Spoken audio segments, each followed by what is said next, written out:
Hi everyone, I'm going to record the 5th and last chapter of Freckle Juice for you. Okay. After breakfast, Andrew raced back to his bedroom. He opened his desk drawer and looked for a brown magic marker. All he could find was a blue one. It was getting late. Blue would have to do. He put the magic marker in his lunchbox and headed for school. He stopped 2 blocks before he got there. He studied his reflection in a car window. Then he took out the magic marker and decorated his whole face and neck with blue dots. Maybe they didn't look like Nikki Lane's freckles, but they sure looked like something. Andrew waited until the second bell rang. Then he hurried to his class and sat down. He took out a book and tried to read it. He heard a lot of whispering, but he didn't look up. Miss Kelly snapped her fingers. "Let's settle down, children. Stop chattering." Everybody giggled. "What's so funny?" "Just what is so funny? Lisa, can you tell me the joke?" Lisa stood up. "It's Andrew, Miss Kelly. Just look at Andrew Marcus." "Stand up, Andrew. Let me have a look at you," Miss Kelly said. Andrew stood up.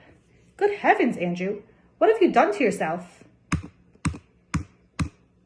"I grew freckles, Miss Kelly. That's what." Andrew knew his blue dot looked silly, but he didn't care. He turned toward Sharon and stuck out his tongue. Sharon made a frog face at him. Miss Kelly took a deep breath. "I see," she said. "You may sit down now, Andrew. Let's get on with our morning work."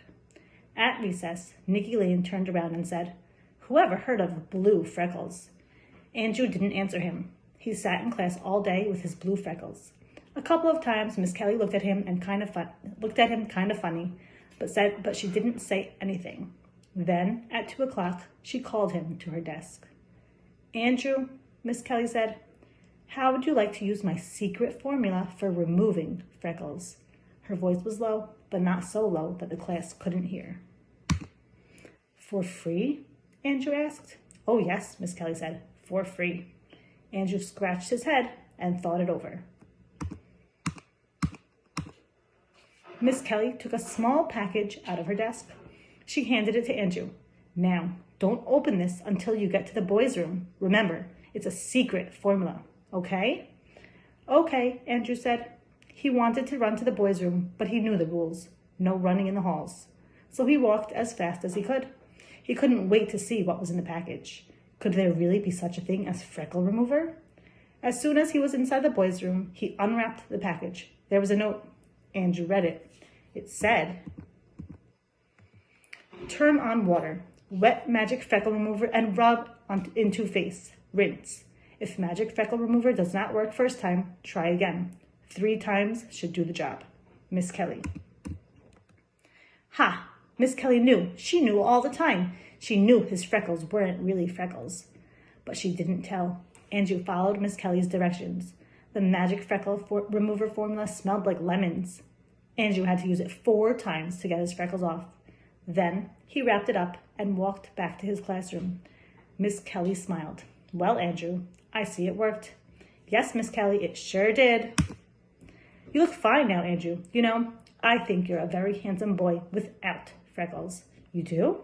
"Yes, I do." Miss Kelly, Nikki Lane called out, raising his hand and waving it all around. "What is it, Nikki?" Miss Kelly asked. "Could I use your magic freckle remover? Could I, Miss Kelly? I hate my freckles. I hate every single one of them." Andrew couldn't believe it. How could Nikki hate his freckles? They were so neat. "Nikki," Miss Kelly said, "Andrew didn't look good with freckles, but you look wonderful. I'd hate to see you without them. They're part of you. I'm going to put away this magic formula. I hope I never have to use it again."